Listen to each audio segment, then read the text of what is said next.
welcome to another Ramblogue. Now, I know I haven't done one of these in a couple of days, in fact, a couple of weeks now.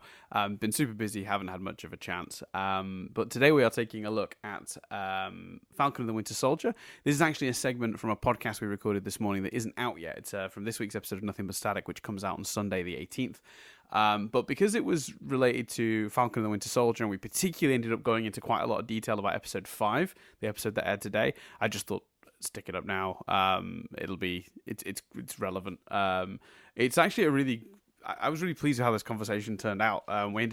We started sort of talking about general spoiler-free thoughts, and then we had like a break point where we went into the real nitty-gritty, and we break down just our overall thoughts of the entire show so far. Then we talk about we specifically go into, like, there was a plot line that we believe has been cut, and talking about that.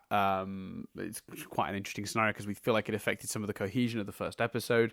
We talk a lot about the characters and the arcs they've been through, and how surprisingly detailed it is. We cover an awful lot, and then we really do break down. I think we do talk a lot about the content of episode 5, specifically, because that really stuck out to us. And then we do a little bit of speculating on what might happen next week. So yeah, it's a particularly, I thought it was a particularly strong segment of the podcast and thought it was worth sharing. For those of you who like the Ramblougues, just so you're aware, we'll probably still be a little while till we get back to these more regularly, because Infinity Train has now released, and I usually do the Infinity Train rambling reviews alongside. I haven't had a chance yet because I've been so busy, but they should be starting tomorrow, about 24 hours after this releases, or just under that, actually, looking at the timings. So you'll hopefully start seeing those go out every day, except for the days we release Rewind reviews, and we'll do that until we've done all 10. I say me. They don't include Chris, but it'll be that's what we'll be doing for the next sort of week and a half. So I'm super excited to get to that. But in the meantime, we're here for some Falcon and Winter Soldier chat. So thank you for bearing with me, and enjoy the rest of this podcast. Yeah, that takes us to Falcon and the Winter Soldier. So as I hinted earlier, I'll let Chris just tee it up, but just want to clarify, if you don't want spoilers, no problem. We're going to do generic, non-spoiler talk, and then we will very clearly signal when it is time for the people who don't want spoilers to bail. We have seen up to and including episode 5, so anything up to episode 5 is spoilery. If you've not seen up to there yet, obviously once we get to the spoiler section, you'll want to switch off, but we'll denote when that's going to happen. But to start with, you are safe. We're going to talk more generically. Nothing that wasn't already sort of known in the trailers. That fair? I agree with that approach. So obviously it's a Disney Plus show about Falcon and the Winter Soldier. Really? From the MCU. Yeah, man. Yeah, definitely. They're flying. I tell you what, they titled that well then, didn't they? Yeah, did a really good job with the title. Although, I think signs point to, if there's a second series, there may be a title change. But, we shall see. And I don't mean... Yeah, okay, we'll talk about that later. So, in fact, you can change both. I'm not sure this is getting a second series, but yeah. Well, yeah. But anyway, so we'll save all that for spoiler talk. I think what's the true cleverness for me of this show is and I think the thing that it can be easily underestimated how big a task this is, because I really noticed it this morning. WandaVision, they've appeared in Avengers films and Captain America Civil War, which was in part a team-up movie and had everyone in it. A lot of their scenes have been together. They're more independent characters than Falcon and the Winter Soldier are. Like, I was really struck by, most of the times we've seen these guys, it's been about them and Steve Rogers. There is, with WandaVision, no one's missing. But with this, Captain America is missing, which is obviously a huge part of the show. And I think it's a real testament to how fleshed out, and the fact that it took 5 episodes for me to go, oh yeah, like, I suppose really they are 2 sidekicks. Do you know what I mean? WandaVision didn't feel like 2 sidekicks put in their own series and told to carry the weight of it.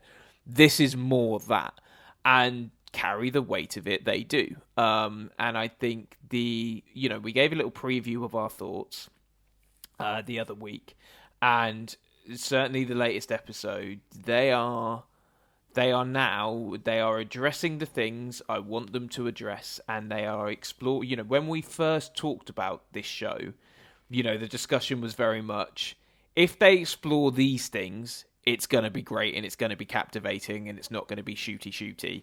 Yeah, but will they explore those things? Yeah, possibly not. Mm-hmm. They are, and it's brilliant for that. And I think it's right up there with WandaVision. Depending on how the last episode goes, I might even say better. Not as unique, not as, and it doesn't have to be a comparison, but not as unique, not as visually interesting, not as much something completely different.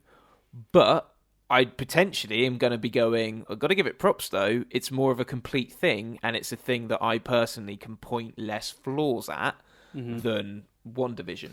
Yeah. I think it's really great, and there is a great balance. You get your shooty, and all your love a little bit of shooty. Love a bit of shooty, and all the shooty is connecting. Like what we were saying about Invincible. Sometimes there's an element of, oh, this is going on. By the way, there's a random monster that, even if that monster then doesn't turn out to be random, whatever, which may be the case, you go, oh, there's a monster that needs defeating, so they go off there and they defeat a monster. Now, that's the show. That's not necessarily a criticism, but this could have been that, and it isn't. The shooty is all tied in and connected and part of it.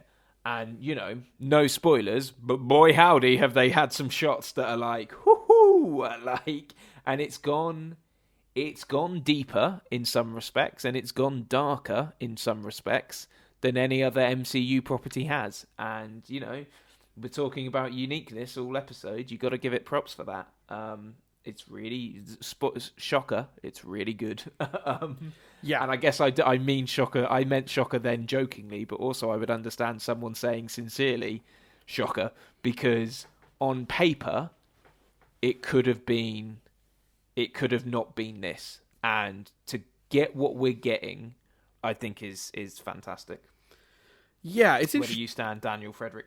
It's interesting, isn't it? Because the comparison to WandaVision is irresistible, even if it's probably not fair. And I do think that, on balance, assuming they stick the landing, it probably will end up being the better show overall. But this is the problem: is when you challenge form the way WandaVision did, when you experiment the way WandaVision did, you are opening yourself up automatically to story structure and things that don't quite fit, because it's a bit experimental, right? It's harder to create something as sort of complete and as focused as this is when you're doing something so different and unique. So I think, yeah, on paper this is going to end up being, I think, potentially the better show, assuming they don't absolutely shoot themselves in the foot with this ending. Go on, sorry. I think more complete show, I think, is a better phrase for it. Do you know what I mean? Like, better is so subjective, but the more rounded, less holes. Yeah, but I think the problem with the WandaVision side of things, sort of the holes are all from the back end, where, well, it's tricky, because my understanding is the back end of WandaVision was quite heavily affected by the pandemic. And to what extent and how different would it have been had we had more? Who knows? But I know access to certain actors became limited, which explains certain characters being very lacking in presence in the final episode. Certain closure that didn't end up happening. So yeah, there's definitely, a lot more wobbliness to that. But this show had the same problem in reverse. We'll talk about it in more detail when we get to spoilers, but they had to cut an entire plotline from this show, and it's present. The DNA of that plotline is felt, and while WandaVision's back end was affected by COVID, I think Falcon and the Winter Soldier's front end was a little bit affected by COVID, in that particularly relating to the Flag Smashers and their motivations are a bit odd and unclear and overly complex in a way that just it doesn't quite seem like it's been properly thought out almost when you watch the first few episodes of this. For those who don't know, the Flag Smashers are sort of the villains of this piece, sort of. So it's easier to come away from a show that has a strong ending with the more positive opinion of how it was balanced out than the show that had the strong start and had a slightly wobblier ending. Does that make sense? Yeah. I think where these shows overlapped is the end of WandaVision, the beginning of this were heavily affected by COVID. And again, I'll get into the details of that in a moment because there's some really interesting sort of speculation, but based in fact and based in heavy rumor. And so about what. But yeah. Anyway, my point is, people always say that if you end strong, people will always have a fonder memories of what the thing is. So comparing them is interesting because people felt WandaVision's ending was a little weak, didn't type all the loose ends they felt it should. I have mixed feelings on that opinion because some people mix that in with, and then there wasn't Mephisto, and there wasn't this, and there wasn't that. See, that I don't agree with. They never promised that. The show never promised those things. People assumed that sort of stuff was coming. Whereas I think it is fair to say, Evan Peters, what was the point in casting him other than to cock teasers for a thing you didn't then develop? What was the point in bringing in this character if they didn't do anything in the final episode? Like there's a lot of like little dangly things with WandaVision's end. So yeah, this show does feel more complete and it feels more cohesive. Particularly these last few episodes have been extraordinary. But the last two, basically, episode 4 and episode 5 are where the show has really took off for me because, as you pointed out, and as I talked about when we gave our little 3-minute thoughts on this in the last episode. Hey, Chris. Hey, Chris. That's what you got to do. You got, But when Chris has got to get a hello every time we talk about Falcon and the Winter Soldier. Fair enough. I'd like you to say, I think it's a little rude you've not said hello to him, actually, Dan. I did say hello. I said hello after you did. Okay, fair enough. Carry on. I now feel attacked again. Hello, Chris. I'll say the third. I'll say the second time. Why not? It's nice to have you. Hope you're enjoying the Falcon and Winter Soldier chat, and I hope that, as always, you're either very strongly agreeing or disagreeing with me. I'm sure he'll let me know. I'm sure he will. I think what's interesting though is, and to look at Falcon and Winter Soldier specifically, I kind of a little bit lost the thread of what I was getting at. It was, so my thoughts a few weeks ago was sort of like, they're hinting at some storylines, right?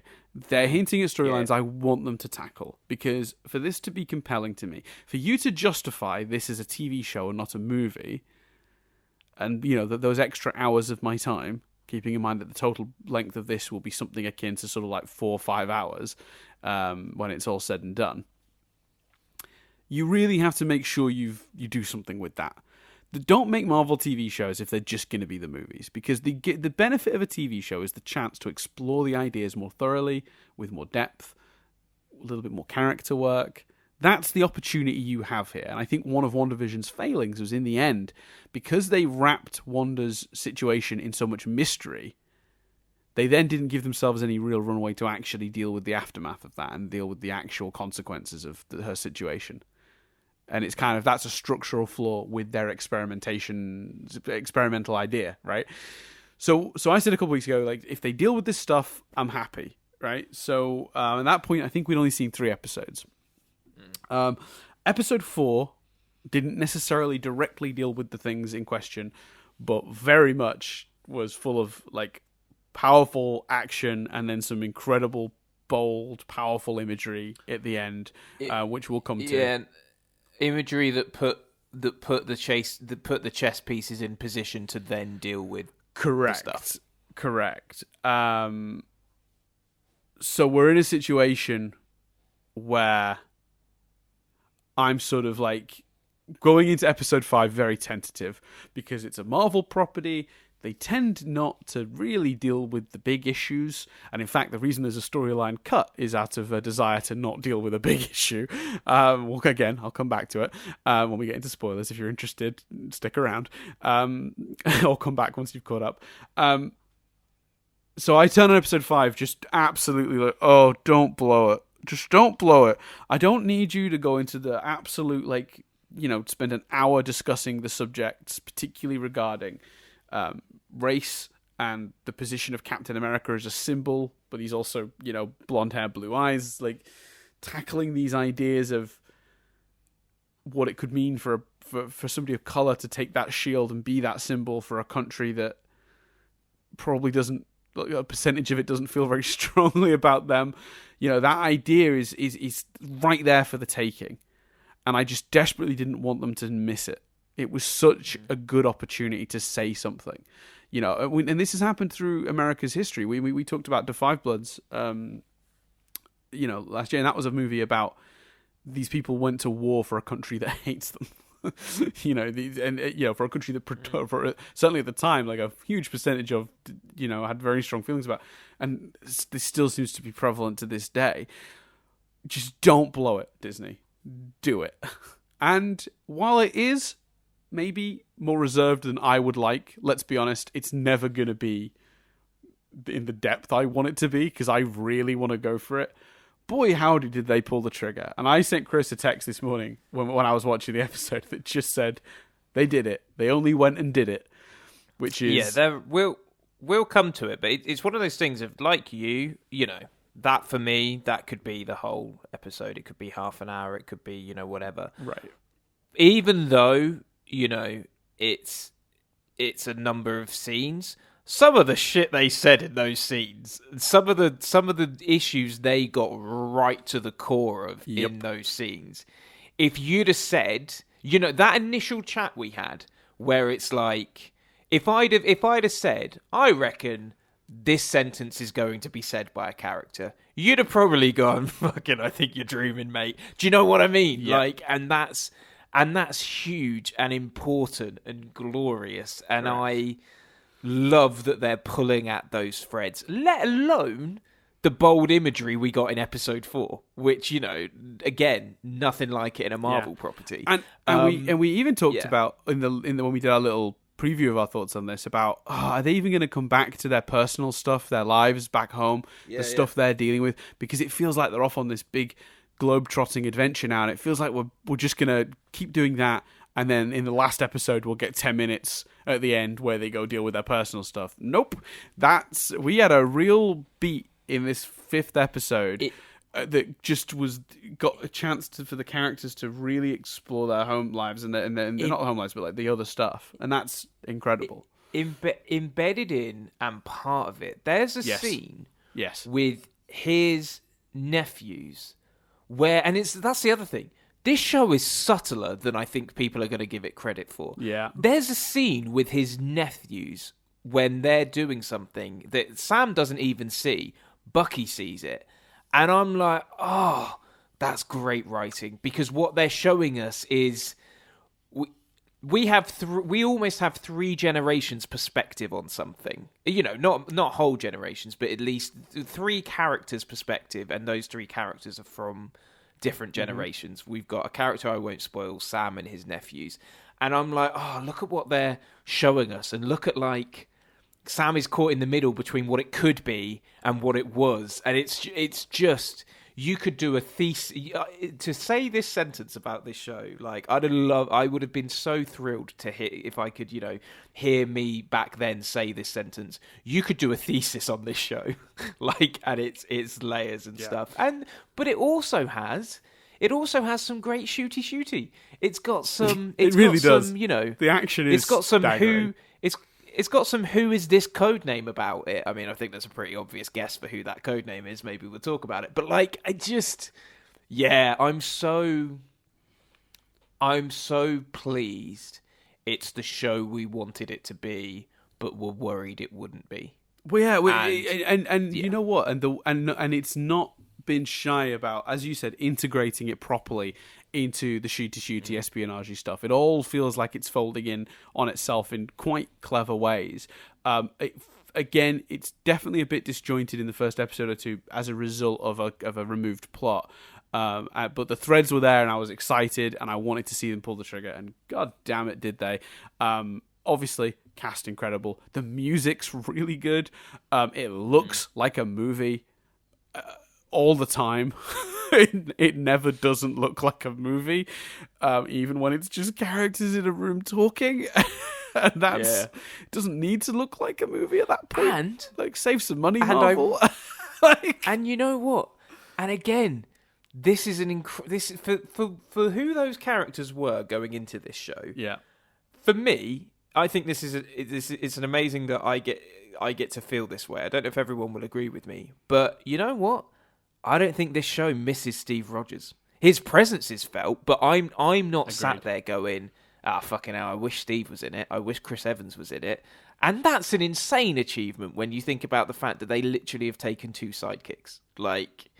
And that's not me diminishing their roles in those movies, but you know, their role within those movies was to be Steve's guys, Steve's support, you know. Mm-hmm. And they've embedded that so beautifully in what does it mean for these characters now Steve Rogers is gone. But the actual show, I'm not sat there going, I really miss Chris Evans. And that's fantastic.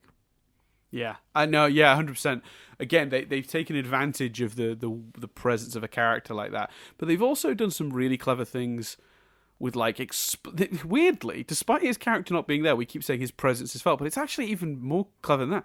They're exploring what his character meant and was, and also reanalyzing the flaws in the idea of having a symbol like that, but also while honoring that character and what a positive force he also was.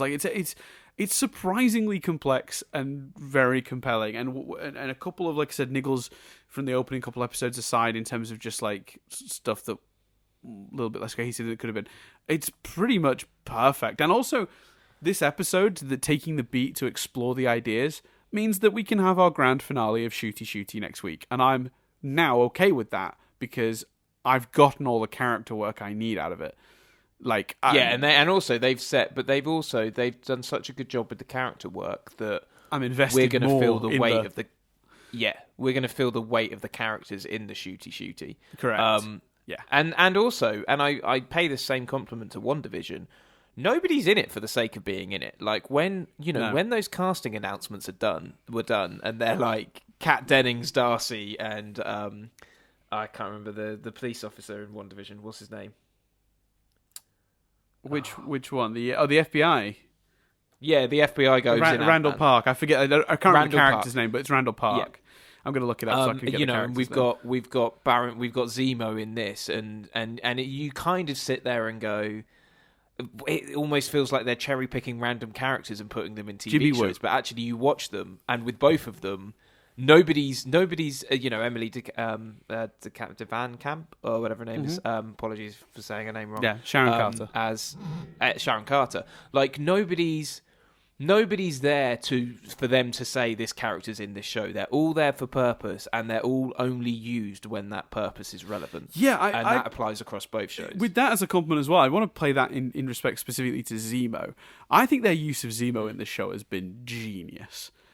It would have been so easy to go a very different way with him. They did something, one, a little bit surprising with him, but two, something very, very compelling that plays off what we learn about him from Civil War, but completely evolves it in a new direction, and a very compelling direction.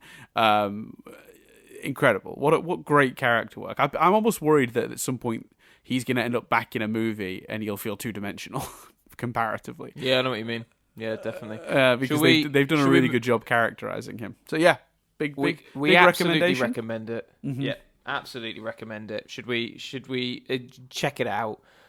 Should we do it? Should we do spoilers? Should we do full spoilers? So everyone who's not seen Falcon and the Winter Soldier, or as I'm now calling it, 2 Captain America boys running about.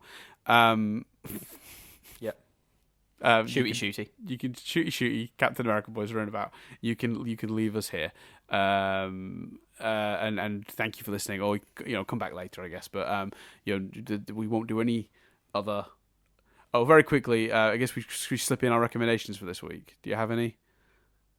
All 4 of these shows. No, I don't really have any. Yeah, other than I that. Do you? just Infinity Train is back. That's my one. So if you want to, people should know, if you're in America and you have access to HBO Max, you should absolutely go dig out Infinity Train Book 4 because it will be amazing. I've seen 1 episode and can't wait to watch the rest. But yeah, so that was my recommendation. So there will be nothing now beyond. Wrap up. Beyond Find Us. So if you don't want the etc. spoilers, you can literally switch off here. Thank you very much for listening, and we'll see you guys around. For the rest of you, should we get into it, Chris? Should we just start, Chris, by reading the sentence that you didn't think would ever be uttered in the Marvel show? I'll let you do it since you took the time to write it out this morning.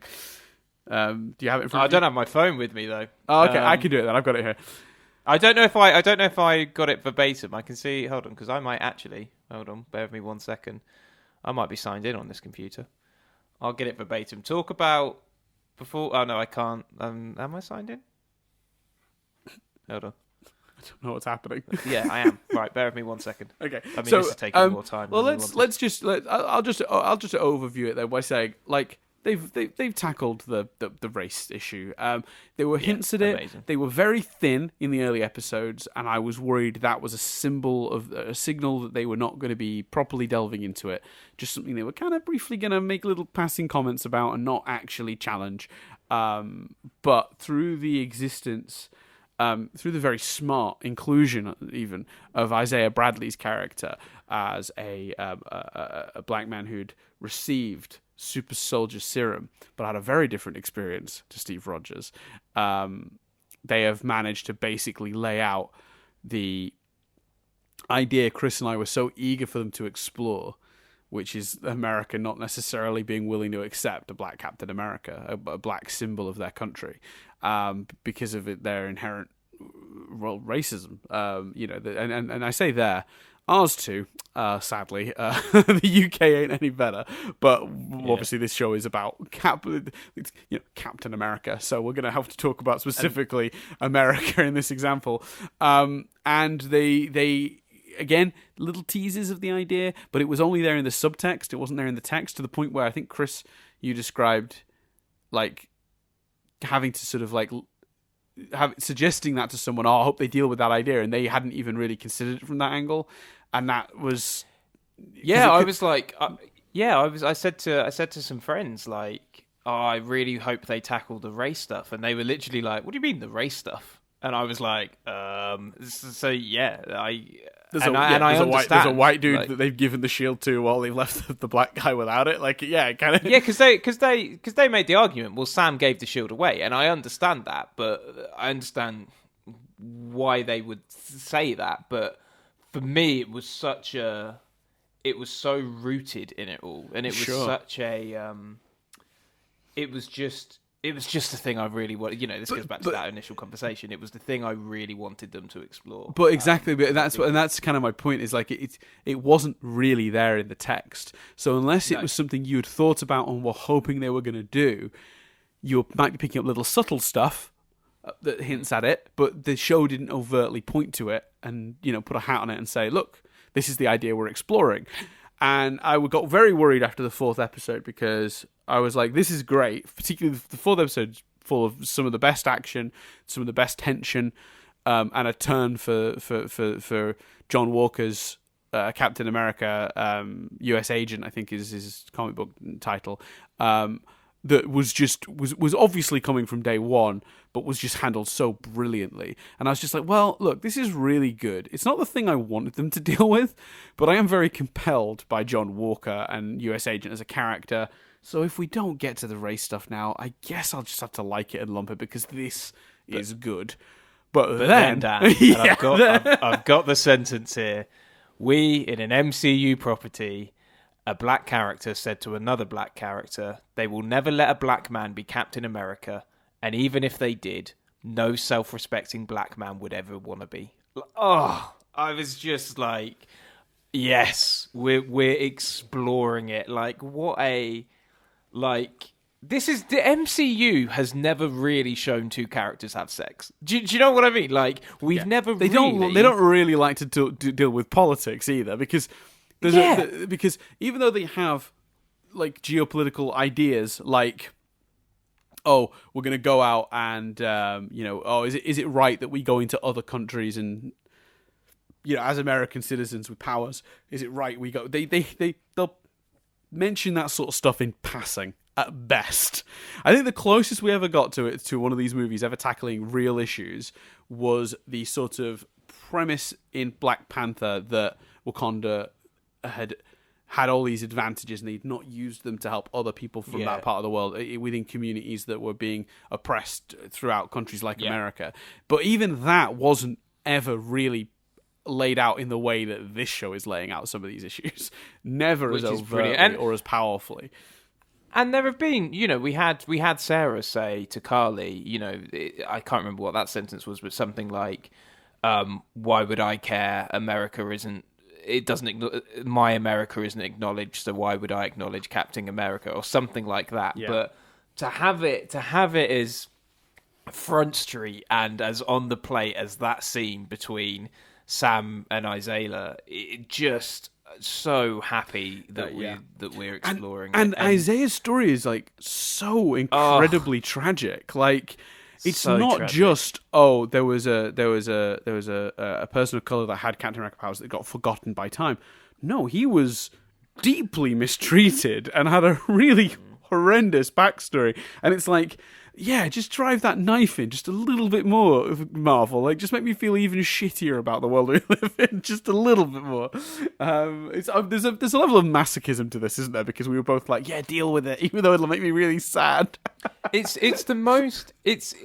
what it's done is it's the most. We're talking about a world where people run around in $8 billion fucking robot suits and fight aliens and all of that sort of stuff. Right. This is the most. Like, the MCU is always a different world. This is the most. It feels like our world. Do you know what I mean? This is the most like it's felt like an MCU property has ever been set in the world that we are living in, and it's just amazing and richer for it. Like, it's brilliant. It is truly proper use of these characters and these circumstances in like that they've gone, we're not just going to do a 4-hour Marvel movie, we're going to do a Marvel TV show, which means we're going to get to explore these characters in more depth, and we're going to take some ideas and we're going to really actually give it a good go. And while it could always be more in depth, obviously, it is still a Marvel property, shooty, like, but it's no longer in the subtext. It's in the text, and that's the biggest shift. That is by far the most important element of this. And for whatever, whether for good reasons or bad reasons, and I think personally there's a lot of bad reasons for you to not want them to do that. But even if you don't want them to do that for whatever reason, you've still got the most incredible chase Falcon plane scene in the beginning of episode 1, and you've still got John Walker as Captain America holding up a shield covered in blood, which in itself is something we've never seen, and incredibly dark, and like, fucking hell. Or even just this, like, what an image. Or even this episode, which opens with, an amazing action sequence, a really tense one, with all the sort of leftover energy from the previous episode. That's something, I should have said this in the non-spoilers, but that's another huge compliment I would pay to this show. Sometimes, especially, let's be honest, with no offence to, the character, fictional character, who am I worried about offending, but with Hawkeye, you see a lot of Hawkeye doing shit sometimes in the movies, and you're like, this doesn't feel real. Like, how's he achieving this? In all the fight scenes, Sam is fighting, like, the way he hits people with the wings, the way he uses the jets to dart out of people's way, the way he doesn't knock people over from his strength, because his strength doesn't compare to the super soldiers he's fighting, but he knocks them out because of the surprise element, the way, especially in episode 5, Bucky and Sam work together. Like, the fighting, the boost feels he gets from his incredibly jetpack, real. Yeah, it does feel really real, and it feels very believable that Sam can hold his own against people with superpowers. Yeah, which Absolutely. which on paper sounds absurd because you got like he's a dude with wings, especially because they're what are you super talking shoulder about? soldiers. Yeah. Yeah, but he, you know, all the fights in this show have been great, and I will say as well, they've all felt very organic in that, with the exception of the first one, which is just like we're just coming in and they're on a mission, which feels a bit like that's just there to put an action scene in the first episode. Every other subsequent action scene has been earned. Like they've set up the circumstances. You understand the stakes. You know what the goal of the action scene is, and you're invested. Different degrees depending on the fight, but every fight since that first one, which was just there to make sure that we opened with a bit of visual spectacle or whatever. And I did sort of say in my little summary review last week or last episode, to that, because like you're not invested in the characters or the circumstances. You're just kind of like whatever. It's like it's a fun action scene. It's a really well shot action scene. It's very, very well done, but you're not invested massively because you don't really understand what you understand what's going on, but you just don't care. It's like they've not pulled you into that plot. But every subsequent one, incredible, completely organic, fits the episode perfectly. Yeah, stunning, absolutely stunning. I'm really surprised, and also a little shout out to you because I believe, if I'm not mistaken, your boy Chris was happy to see George St. Pierre in the first episode. So he'll be thrilled to. Again, we're in spoiler territory now. They brought him back. Batroc the Leaper has returned.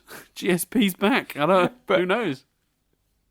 Not because I was like, oh sweet, he's back. That's wicked. But what I really loved was just the moment where they did the hills, and you're like, oh my god, they're building this up. What character is this going to be? It's got to be someone we know, surely. And it's like, no, that's just the power Julia Louis-Dreyfus has as an actor. They're just doing all this build-up because they're not expecting you to go, it's this character. They just know people are going to go, hey, Julia Louis-Dreyfus is in this.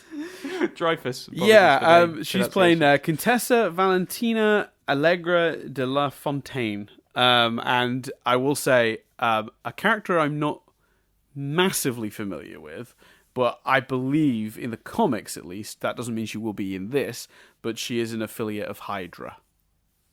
Yeah, I mean, she was definitely giving bad guy vibes, wasn't she? Yeah, but specifically Hydra, which is interesting. The idea that Hydra might potentially, because that's the great thing, is they put John Walker in a place now where he's disenfranchised. He was already, because they always talk, they very, very specifically, even in the preview, keep going back to that line of how these drugs just amplify who you already are. And so you give them to Captain America, to Steve Rogers, and he was such a decent person. It couldn't really corrupt him. It just made him even more Boy Scout, I guess, to borrow a Tony Stark phrase. But the idea that Walker underneath was corrupted by war in a way that Rogers wasn't, and he's full of rage and all that stuff, and then you disenfranchise him because you have the army basically disavow him when he feels like he was just doing the right thing, and then you have a Hydra person slip him their card, and it's like, Hydra are going to potentially have their own Captain America and John Walker, and that's fucking amazing. Who is a super soldier. Because his character has been so compelling. Very compelling. And then, of course, Julia Louis-Dreyfus just playing like a really great villain, as always. Like her the dialogue they wrote for her performance, everything, like stunning. I'm so on board with this. So what's the whole plot line taken out? So there was a rumor about a year ago that they had a pandemic plotline in this show that was removed. Oh wow! And I think we even talked about it on this podcast briefly, very briefly. It was like in the midst of other stuff, and it was just kind of chaos. It was just a quick thing that we very briefly touched on because it wasn't really confirmed. It was just a rumor, so we didn't give it a lot of thought.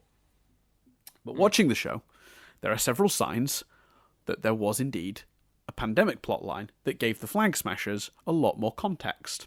So, first thing is Mama Sonia, or whatever she was called, the lady that died that sort of kicked all this off, that put the Flag Smashers on the, she's in this, in what is clearly ADR'd dialogue, died of tuberculosis. You never actually see a character who's on screen say the word tuberculosis. It's always the shot of the back of someone's head, or it's said while the camera is on the other character. So you don't ever see someone's mouth move and that word come out. Yeah. Then, when they get to one of their bases, in I think the second or third episode, the guy goes, "Oh, it's great. It's cheap, and they've made sure it's real clean." And you think, it's a weird thing to point out. So, and in the first episode, they were stealing vaccines inexplicably. That was never explained either. I don't know if you recall. Oh, yeah. So, the plot, it seems, and we don't know this for sure because the writers haven't confirmed this, but if you take what we knew from that rumor, which now seems to be confirmed, and you apply it to the show we're now watching, what it seems the original intent was that there was a class problem. Because when everyone came back, so the world had lots of resources for the people that were left after the snap, right? 50% population gone. And when everyone came back, a lot of them became sort of refugees and were living in these camps. And some sort of illness would spread, some sort of, something like COVID, I guess. And the people that were getting the vaccines were not the refugee people that had been snapped and come back, or the extremist people.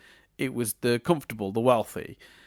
And the Flag Smashers weren't just about borders, and they weren't just about things were better during the snap. They were also about this weird line that's been drawn where vaccines are more available to people in wealthy situations than the people living rough because of being displaced due to the snap, or the blip as it's called in the show. So their whole motivation makes a fuckload more sense with all that in mind, because they're Robin Hooding vaccines. And suddenly, not only does their storyline make a lot more sense, but Captain America's inclusion makes a lot more sense. Because did you not think, watching the first couple of episodes, that it was weird they sent Captain America after a small group of terrorists, when it would at that point had done pretty much very little? They discover as they investigate them that they've this connection to superpowers, and this thing. But initially, there is very little reason to send Captain fucking America after this small cell of a seemingly, it's a good point. Whereas, rich people vaccine supplies are being stolen. The American government goes, well, we better send in Captain America to sort that out. It highlights the class issue more, leans into the stuff with race that we've dealt with in the later episodes. It makes more sense that they just sent John Walker in, and it gives the Flag Smashers way more context. It's a shame. It's unfortunate that Disney felt that people didn't need reminding of a pandemic, and that it was a bit too close, particularly because it isn't specifically COVID, that it was going to be something else, because it was all written and filmed pre-COVID, keep in mind, except for they did some reshoots to smooth out some of this stuff and fill in some of these gaps later on. That's some of the reshoots they did in, I want to say November last year. It was late last year. Yeah, especially when look at how Contagion just took off. These decade-old movie that people just were drawn to and watched while we were living it. Do you know what I mean? It probably wouldn't have been an issue. I know, but the one thing you have to consider, and I think this is where I kind of empathize a bit, it's tricky when you made it before the pandemic actually happened. Yeah, fair point. Because it feels like you're commenting on a pandemic and telling a story about our pandemic, but it wasn't really about that, because it was a pandemic ravaging poor communities, refugees, and it was more a comment on that. So it's tricky for Disney to handle that, because, and also obviously, so when they wrote that plot line, little did they know vaccines would actually be a global issue, which countries are getting them and which classes of people are getting them is the real thing that we're dealing with. They probably could have predicted that, which would have been a problem. Yeah, so it's just so hard for Disney, I guess, in a situation. So I understand why it happened. I feel like it's a shame, and I would almost like, in a few years' time, some sort of director's cut of this series where that element is restored, because I actually think that would give a lot more context and would smooth out the stuff that I actually thought was a bit inconsistent or just a bit less cohesive in the first 2 or 3 episodes. We've gotten in now, and the Flag Smashers are sort of established, and they've got even more reason to be mad at the situation. So you sort of understand where they're coming from now. But the first couple episodes, they just needed more context desperately. And I think that when you hear that storyline, you go, "Oh, suddenly it all makes so much more sense." Yeah, definitely. Unfortunately, I don't think we'll get the. I feel like Marvel takes a lot of pride in being the studio that doesn't have to release director's cuts and extended versions. Yes, this is the thing we made, and I still would like to see it, but yeah, you're right. Then they almost never will. It's pretty certain, but because it must exist. They shot it. It was there, that plot line. I personally would like to see it restored at some point, maybe at a time when people it's all a bit more in the past, and people can maybe take it for the escapism it was meant to be before an actual pandemic broke out. The name change, if there was a second series that I was hinting at, was potentially it could be Captain America and the White Wolf. But your response to that was, I don't think we'll get a second series. What makes you say that? Because I think if you set Sam up at the end of this series as Captain America, then the next thing you do is a new Captain America movie with Sam. I don't know if because wouldn't that feel like a diminishing of the character? If they're going to go to the trouble of making Sam the next Captain America, and it's now the black guy's got the shield, I guess we'll just make it a TV show. Like, it feels like he deserves a big budget movie of his own to be Cap. If they're going to make him Cap, let him be Cap properly. So yeah, I don't think we'll get a second series. I think this is essentially the setup for Sam to be Captain America. Especially because they've earned it so well. Yeah. He really, whenever anyone said, "Oh, is it going to be Bucky? Is it going to be Sam? Who's going to be Captain America if Chris Evans ever steps down?" I would always think, well, that's hard it's going to be hard to make that work no matter what character it is, because it won't be Chris Evans, it won't be Steve Rogers. But after watching this, I'm like, fuck no. Like, Sam Wilson is, it's like Doctor Who. Like, I'm pretty sure after the finale, if you were to say to me in the street, "Oh, who's Captain America?" I'd be like, Sam Wilson. Like, do you know what I mean? Yeah. And that's what's interesting as well, is the way they've done it, is because you've got this situation where they've sort of made a really good case for why Bucky shouldn't have it too, because John Walker and Bucky are actually quite parallel in a lot of ways. They've both been sort of corrupted to a degree, different reasons. Obviously Bucky was literally brainwashed, but they've both got that dark side that makes them not suited to the shield. And it's that old adage, isn't it? Those best suited to power are those who don't seek it. Sam didn't want it. He refused the call, literally. By refusing the call, and also I think very cleverly, they've set up a situation in this series where there's super soldier serums floating about.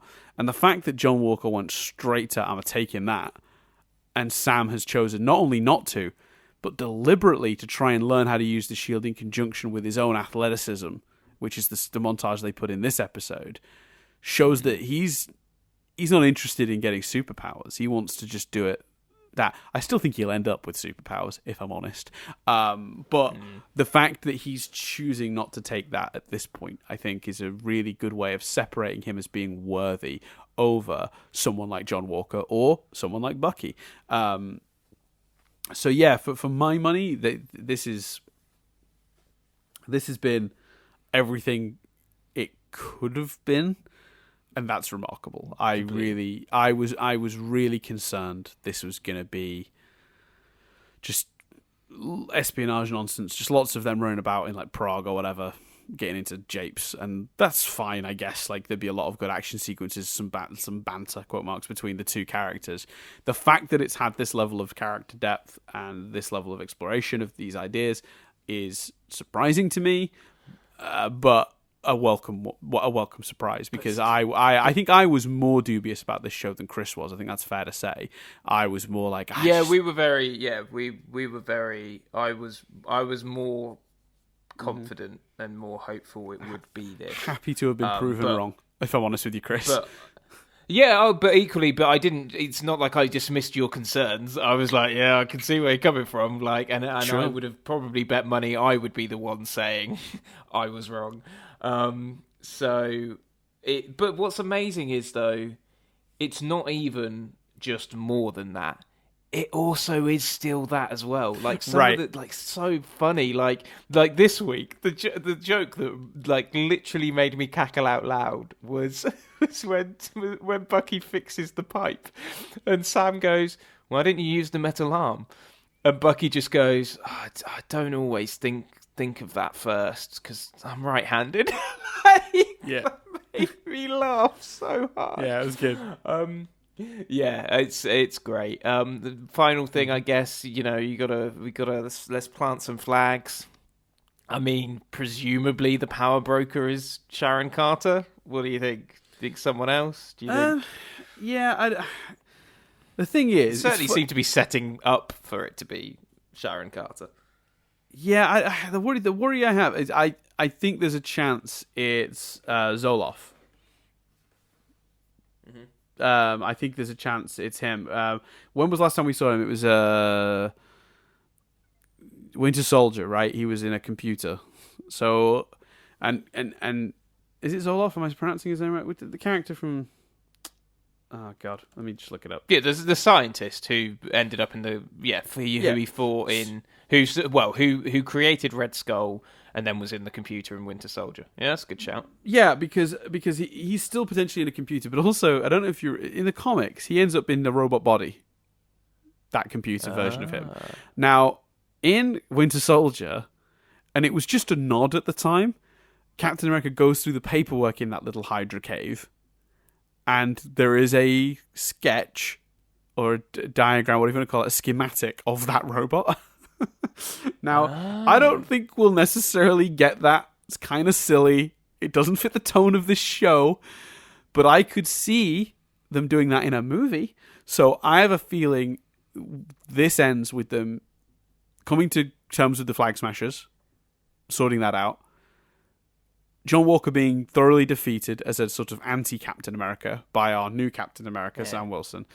And then it ends with Sharon Carter calling her boss, and we reveal him as a sort of almost like a post-credits scene. So he's not... Because otherwise there's too much going on in this final episode, right? We need to focus on John Walker and the Flag Smashers as our antagonists. We just can't... We can't also have a fucking Nazi robot running about. It's too much. Yeah, well, post credits makes it, especially if your thought is correct and it's a movie next, because you end on the robot, and then the next movie is Captain America and the Winter Wolf. Like, do you know what I mean? Like, and then because the end of WandaVision is the lead into Doctor Strange. She's now Scarlet Witch. That's how she got there. But again, what I love is like. Scarlet Witch almost a little more difficult, but you really can, like, if you haven't watched this, at the end of Endgame, he gets the shield. When you next see him in the movies, he's Captain America. Do you know what I mean? Like, it would still fit, would still make sense. It's better if you've got that journey. Did you come up a little bit? This is very nitpicky and specific, and then we'll wrap up, but... Did you go in episode 5 when Bucky goes, when Steve? It's a wonderful notion. When basically Bucky says, when Steve said what he was going to do, I don't think either of us truly thought about what it would mean, and what you would have to think about as a black man. I'm sorry for that. Were you pulled out a little bit then by? When did he tell him? Like, I mean, Bucky and Steve share a look of when he says goodbye of. You're going away for a long time. But presumably he didn't then go, you know what, I'm going to go away, I'm going to fuck off with Peggy, and then when I get old, I'm going to come back as an old man, and I'm going to give the shield to Sam. Do you know what I mean? I was a little bit like, I kind of want to know when that conversation of Steve telling Bucky that he was going to give Sam the shield was. Yes, fully enough, that genuinely didn't occur to me, but yeah, that makes sense. As a question. As a question, yeah. You're that is something that is a bit like, oh yeah, that is a slight hole. Is maybe the wrong word. Well, presumably, they've got an answer. I don't think we'll necessarily see the answer, and because it could be, the reason Bucky looks like that is because he's already met old Steve. Like, who knows? because there's no sort of. There's no. Yeah, sort it's one of those things where you could mem- fansplain it, but it would have been nice for maybe some clearer dialogue there to make to Because if memory to serves, establish I can see when if I can- and where that happened. Yeah. I can see if I can have a quick look, but if memory serves, there's no flash of light or anything. We don't see, as it were, old Steve come back. He's just there. So old Steve could have already. Yeah, but talked to the Bucky. problem we have here, though, the problem we're bumping into already, though, is there is obviously the writers and the directors disagree on. Yeah, there's the bigger challenge of the time travel of it all and the parallel time. Yeah, because the directors believe Steve lived in a parallel world, came back to visit and give up the shield, and then went back to his parallel world, so he's gone. Whereas the writers felt like the idea was he just lived out his life in our world with our stuff going on. And the two don't agree, and I don't expect them to ever actually handle it because... go on. I so prefer the director's version because there's so many holes. Well, the writer's version goes against their own logic. That would create a parallel timeline. Yeah, but then you've got the question of how Steve got back from the parallel timeline to that one. So either way, there are holes in it. If I'm honest. Yeah, but for me, that's easy to fansplain. Well, that's why I like the explanation that he lived out his life and then he went back with the things. He just didn't go back to that spot, which, yeah. Because that's why I think the director's version is a lot cleaner. But yeah, when he had, I don't expect them to ever actually address that, though. It's worth noting. No, I don't. I just mean maybe at some point after the fact, one of the writers of this will go about and go, in our heads that took place in this moment, right, or something like that. Yeah. So so if we're doing theorizing, like I said, I think we're going to see them. I think it's going to be literally essentially a Hydra version of Captain America. He won't be Hydra officially yet, but he'll be an anti-Captain America fighting our new Captain America, which will be Sam, and Bucky will maybe. Between him and Bucky, they'll be also dealing with the Flag Smashers, and it'll all come to a head. And then once that's resolved, we'll have the hint of Hydra, either freeing or, we'll see Julia Louis-Dreyfus again show up and do something with our US agent and with John Walker. And then I think the tease for the Power Broker is going to quite simply be Sharon Carter calls or gets a call from, and it's going to be Zoloff, and he's going to be behind everything, including sending Julia Louis-Dreyfus after Zoloff. Zola, I think it's Zola. Yeah, I'd like that more. Wouldn't surprise me if it was just Sharon Carter, especially with how WandaVision went. Right. But the other, I'll make a low. While you're talking, I'm just going to go open the window. My cat is just consistently meowing at me, so you carry on. No worries. I'll make a more low hanging prediction because it was very clearly set up in episode 5. So I should get no prediction points for this. But Bucky will go back to the man who's the father of the the man he killed. And he will sit down and explain that he killed him and why he killed him, and have that out with him in the way that Sam was suggesting he should in the training scene in episode 5. Yeah. Can I just point out that quote, because I just wanted to. We did so many great quotes in episode 5. Episode 5 saw so much dialogue, but you weren't. Sorry, I had a small hiccup there. You weren't amending. You were avenging. Is an fucking incredible line. What an amazing line that is.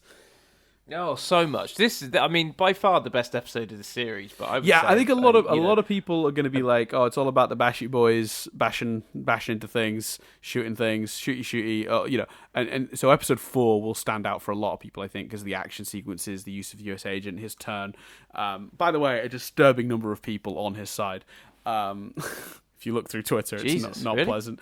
Anyway, I loved how it inspired the amount of images, memes, whatever, of the scene where the guy says to Steve in the first Avenger, "It's not about being a good soldier; it's about being a good man." I just love that.